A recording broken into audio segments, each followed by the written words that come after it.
Patay ang tulo ka mga miyembro sa pamilya nga sakay sa motorsiklo nga mibangga sa kasugat nga truck sa Himalalud, Negros Oriental.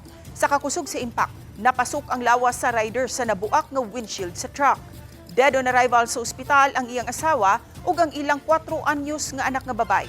Matud sa kapulisan, kusog ang dagan sa motorsiklo dihang napunta sa pikas nga lane ug mibangga sa truck. Samdan ang truck driver nga misurrender, samtang samdan usab ang pahinanti niini. Nagpadayon pa ang investigasyon sa insidente. Bali, tagbo sila, sir. Oh.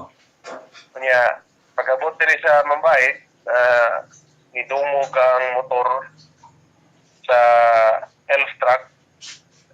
Moto nga, nipilit ang driver katong bana, nipilit yung taon sa dubangan sa elf niya. Ang duha niyang backrider nga yang asawa o anak, nasulod yun sa kuwan, sa dito sa sulod sa elf.